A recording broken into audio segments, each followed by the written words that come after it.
Bharat Ratna doctor Babasaheb Ambedkar यांचे पत्नी राजरत्न आंबेडकर यांनी नुकतेच पनवेलचे माजी उपमहापौर जगदीश गायकवाड यांच्या निवासस्थानी भेट दिली। यावेळी फुलांचे उधळण, बँड बाजा व फटाक्यांच्या आतिषबाजीत त्यांचे स्वागत करण्यात आले। यावेळी माजी नगरसेविका विद्याताई गायकवाड, नेते मंडळी आणि कार्यकर्ते मोठ्या संख्येने उपस्थित होते।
आत्मविश्वासात मी कधीच नव्हतो। मी याचं एक उत्तर देऊ का? मी एक उत्तर देतो बघा। सिंह जर 4 पावलं मागे जात असतो ना, तर तेव्हा तो एक मोठी झेप घेण्यासाठी तो मागे जातो।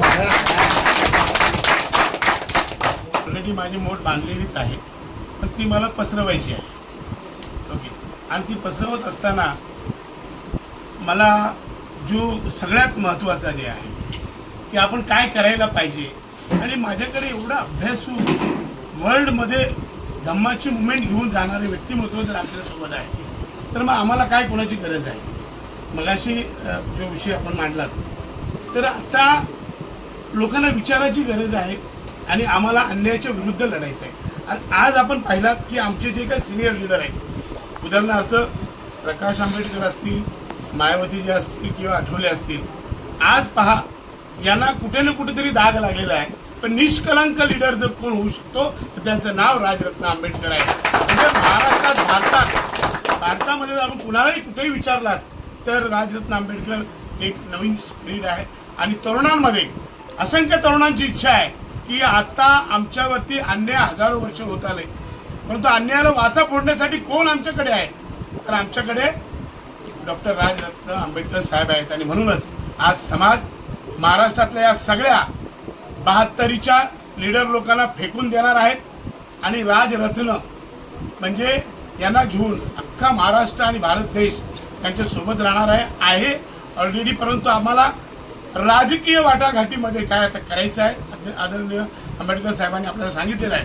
त्या संदर्भात माझा जो काय हातखंडा आहे, माझा राजकीय जो काय अनुभव आहे, त्याचा उपयोग नक्कीच जसा विद्याताईला तिच्या वार्डात किंवा पनवेलमध्ये होतो त्याच्यापेक्षा महाराष्ट्रात आणि भारतात माझं एवढं नाही, पण महाराष्ट्रात प्रत्येक जिल्ह्यामध्ये माझं संघटन आहे, माझी मित्रमंडळी आहे। माझ्याकडे केवळ बुद्धिस्टच नव्हे तर इतर सर्व समाजाची लोक आहेत। आगरी असेल, कोळी असेल, भंडारी असेल, तेली असेल, मुस्लिम असेल, शीख असेल, धनगर असेल, मराठा, सगळे समाजाची लोक महाराष्ट्रात मला जुडलेली आहेत। तर नवीन क्रांती घडवण्यासाठी आपण काहीतरी केलं पाहिजे।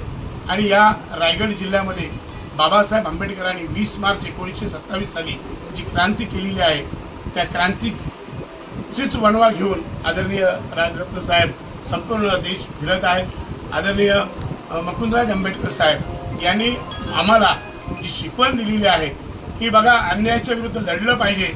मी कालच माझ्या या तरुण वकील साहेब वगैरे सगळे बसलो होतो, त्यांनी जो मला अनुभव काय आहे, त्यांच्यावरती झालेल्या आंदोलनाच्या केसेस आज मी सांगितलं, भीमा कोरेगावचे केसेस आहे, आमच्या मुलांना नोकऱ्यांचा प्रश्न आहे, आमचे अनेक प्रश्न आहेत, आमच्या कुटुंबाला मारहाण होते।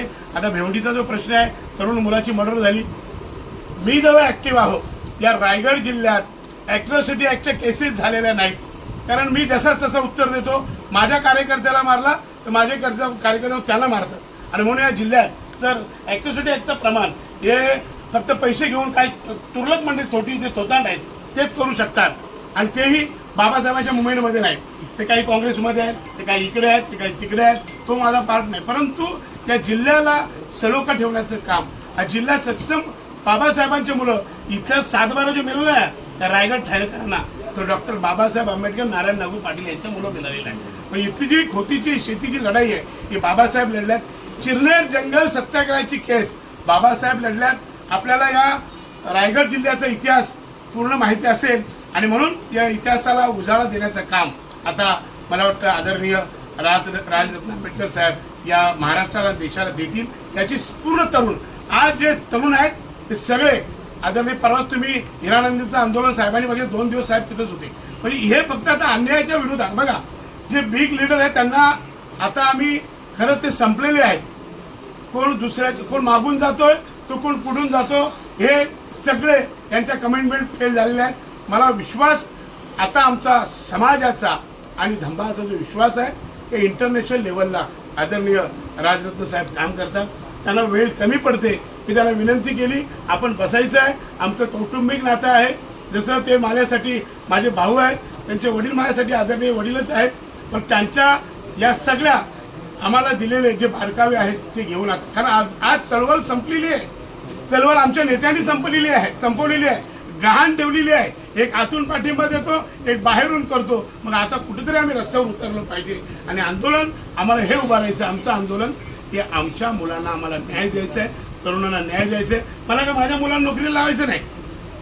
माझ्या मुलांना नोकरीची गरज आहे का तर नाही.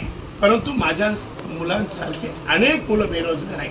अनेक प्रश्न समाजाचे आहेत. आमच्याकडे गायरानीचे प्रश्न आहेत. महारवतनी जमिनीचे प्रश्न आहेत. शिक्षणाचे प्रश्न आहेत. स्कॉलरशिपचे प्रश्न आहेत. एज्युकेशनचे प्रश्न आहेत. भरत्या नोकर भरत्यांचे प्रश्न आहेत. प्रायव्हेटायझेशन झालेलं आहे. सगळं क्षेत्र प्रायव्हेट झालेलं आहे.